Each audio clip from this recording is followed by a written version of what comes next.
Selamat datang di podcast Koalisem 7.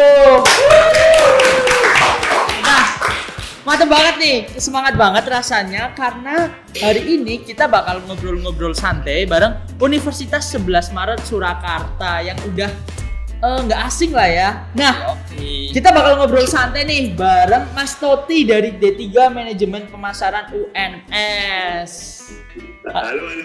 Halo, suaranya khas banget sih. Buat Semada 21 harusnya kenal nih, terutama anak bola nih. Oh iya. Nah, lanjut ada Ginanjar Penata Aji atau yang sering kita kenal dengan Jibon dari Teknik Kimia 2020 UNS. Halo semuanya teman-teman dari Semada 21, semoga sehat semua ya. Mantap. Aku mau ke Jibon dulu nih, Bon. Namanya angkatan apa sih? Atraspera, Mas. Atraspera. Oh, Akraspera. Okay. Mantap nggak tuh namanya, Mas? Nah, Mantap. aku mau tanya nih ke Jibon dulu deh. Gimana rasanya kuliah online di semester pertama, Bon? Waduh. Oke, dari pertama kali ngerasain namanya kuliah online itu kayak ya sesuatu hal yang benar-benar kita harus beradaptasi ya, karena apa ya, ekspektasi kita bisa belajar di depan guru langsung dijelasin sama guru itu tuh kayak daya untuk mudengnya itu lebih sedikit ya, karena dimana kita harus benar-benar memahami apa yang ada di PPT itu, apa yang disampaikan sama dosennya.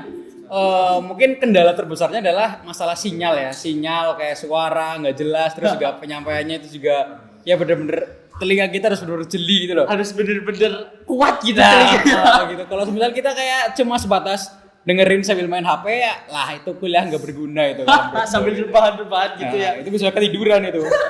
Oke. Nah, Mas Toti nih Mas, yang udah nyicipin langsung kuliah di sana nih. Gimana sih Mas rasanya kuliah di UNS? Lingkungan kampusnya tuh gimana sih, temen-temennya atau gedung-gedung di UNS tuh kayak gimana nih Mas?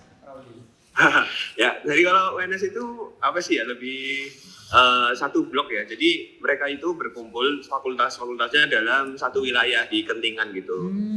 Terus untuk teman-temannya sih sebenarnya relatif sama kayak kampus lain. Cuma yang bedain di sini adalah kultur Solonya itu sendiri sebenarnya. Gimana tuh Mas kultur Solonya tuh? Kultur Solo itu bisa kita lihat dari budaya Jawa ya. Budaya Jawa di sini masih sangat dijunjung tinggi banget. Makanya kalau misal teman-teman nanti kuliah di UNS, jangan heran nanti bakal lebih dalamnya di Koalisem ya. Ini aku spoiler aja, kalau kalian kuliah di UNS nanti ketika offline menemui orang-orang Solo mesti bakal sering ngomong dengan bahasa krama. Itu halus banget. Wes, nggak kayak Banyumas gitu ngapak-ngapak gitu ya Mas? Iya. Oke. Aku mau lanjut nih. Biaya hidup nih Mas. Biasanya tuh kalau mau milih kampus juga milih biaya hidup nih. Nah, di UNS sendiri gimana tuh Mas biaya hidupnya Mas? Biaya hidup itu kalau banyak orang ya, ini nggak usah pakai survei, udah banyak banget orang yang ngomong bahwa biaya hidup di Solo ini udah bisa dibilang kategori murah. Mungkin dengan biaya hidup yang ada di Jogja bisa dikatakan lebih murah di Solo, dan juga karena UMR di Solo dan Kabupaten Banyumas itu relatif sama di angka 1,9an itu. Seperti itu sih. Makanan tuh 5.000 udah kenyang banget itu. Nggak usah bingung ya Mas. Udah sama minum. Oke, buat teman-teman Semada 21 itu bisa makan segitu nggak tuh? Nggak tahu. Dapat apa ya?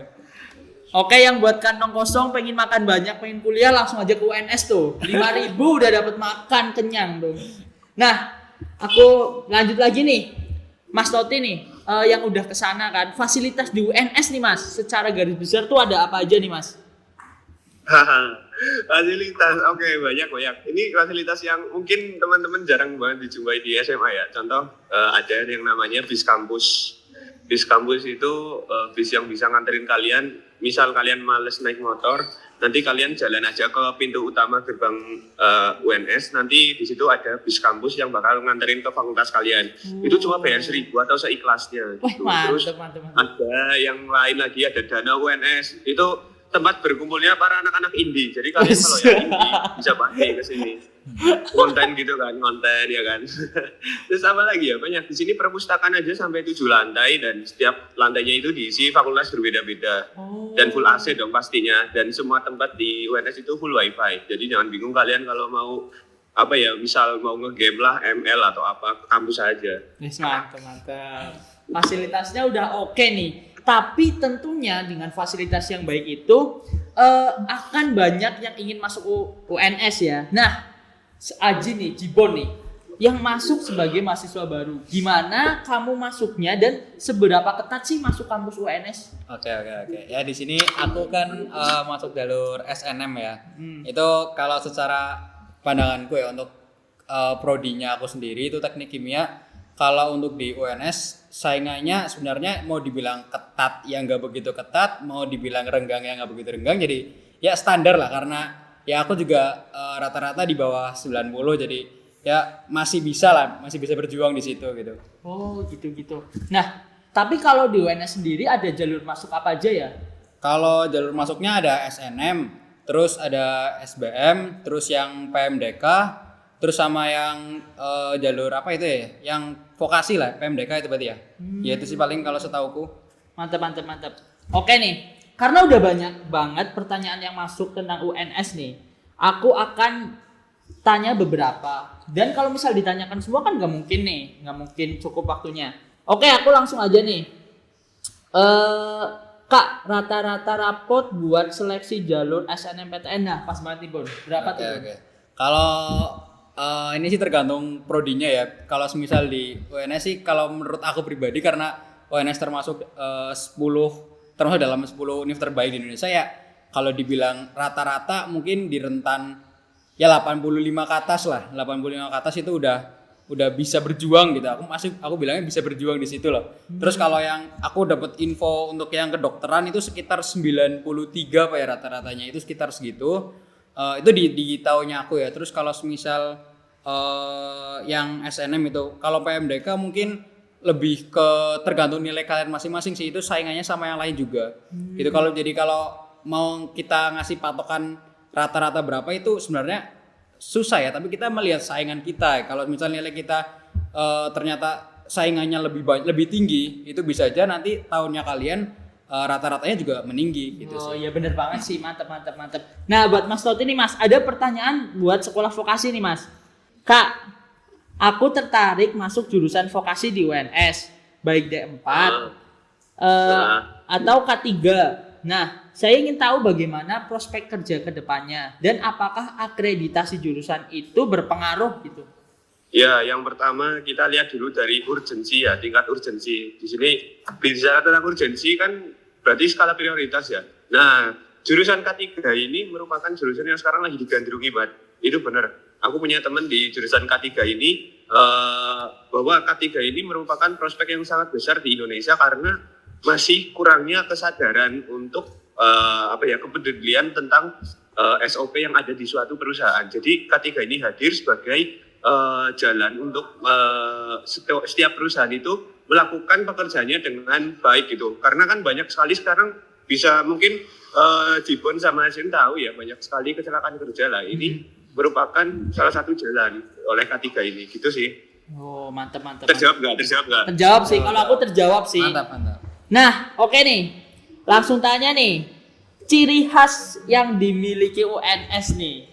Jibon nih, ada nggak sih kamu baru masuk UNS terus kok gini, atau ciri khas apa yang menurutmu tertarik gitu? Oke. Kalau dari aku sendiri sih ya, kenapa aku tertarik banget yang namanya UNS itu karena aku tipe orang yang suka dengan kenyamanan, kesejukan gitu loh. Terus kalau semisal melihat kampus UNS sendiri itu kan bisa disebut sebagai green campus gitu kan, kayak ya UNS itu ibaratin kayak apa namanya ya, hutannya Surakarta gitu. Ya gitu nggak sih Mas? Gitu nggak Mas?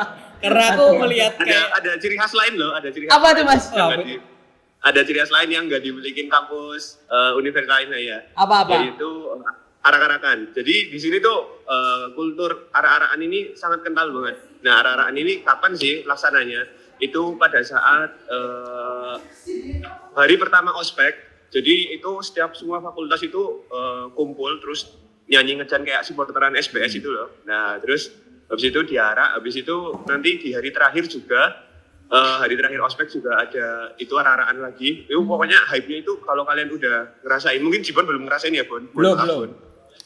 Oke. Itu mantap. nanti di semester akhir.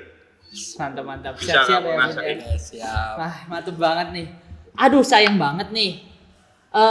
akhir podcast tuh udah nih, kita udah sampai akhir nih. Nah, terus banyak juga kayak pertanyaan tentang radiologi dan lain-lain, terus kedokteran tuh bakal dijawab nanti pas Qualisem. Jadi adik-adik jangan takut, nanti kita bakal buka stand UNS untuk menjawab pertanyaan-pertanyaan seperti pelajaran apa yang ada di radiologi dan lain-lain. Nggak mungkin kan dijawab sekarang, jadi pantengin aja informasi-informasi tentang Qualisem. Nah, makasih banget nih buat Mas Toti, buat Jibon yang udah podcast UNS hari ini. Tapi kasih kata-kata motivasi dong buat adik-adiknya yang lagi belajar. Mas Toti dulu nih Mas, kasih kata-kata motivasi buat adiknya yang lagi belajar nih. Oke, sekarang adalah masa SMA. Mungkin capaian orang berbeda-beda, tapi aku tidak menuntut kalian untuk masuk ke UNS. Kejar cita-cita itu yang tinggi sekalian. Apa yang jadi target kalian, pasang di depan mata kalian. Kemudian jangan takut untuk bermimpi, karena semua tujuan itu berawal dari mimpi. Dan ketika teman kalian sedang duduk, kalian harus berdiri. Ketika teman kalian sudah berdiri, kalian harus lari. Ketika teman kalian lari, kalian sudah bisa istirahat. Dari aku seperti itu. Dan jangan lupa, UNS juga punya julukan kampus benteng Pancasila ya. Oh, iya, benar. Jadi UNS yang punya ciri khas banget. Tadi aku nambahin lupa, di UNS itu ada 5 tempat ibadah. Ada masjid, gereja, pura, kemudian wihara sama kelenteng. Jadi satu komplek. Mantep. Aku juga ikut termotivasi nih. Nah, Jibon gimana nih, Bon? Ya oke, buat aku sih ya, karena aku masuknya jalur SNM jadi nggak begitu ngerasain yang namanya SBM ya deh. Aku lihat teman-temanku sih kayak mereka tuh bener-bener semangat banget, dan aku mengambil beberapa pelajaran dari mereka gitu loh yang semangat dalam belajar. Contohnya kayak kalau kita belajar itu terutama buat yang UTBK dan sebagainya ya, yang jalur-jalur tes itu kalau bisa belajarnya jangan terforsir, terus yang namanya kita tuh harus benar-benar mengatur kapan kita harus belajar, kapan waktu buat istirahat. Itu kalau bisa belajarnya tuh jangan sampai ibaratnya 3 jam full, 4 jam full, itu kita kasih jeda kayak 30 menit buat istirahat. Terus ya sering-sering lah kita kayak namanya sharing-sharing dengan orang lain gitu, biar ilmunya kita terus pengalaman kita bertambah gitu aja sih paling. Mantap. Yang penting penting yakin gitu aja sih. Mantap. UNS emang mantap nih. Aku jadi ikutan asik dan semangat nih ngobrol-ngobrol bareng UNS. Nah, ditunggu nih UNS di Qualisem. Jadi Siap. buat adik-adik Semada 21, tetap semangat belajar. Makasih udah dengerin podcast pada hari ini. Tetap semangat belajar, jangan lupa berdoa, dan sampai jumpa di podcast selanjutnya.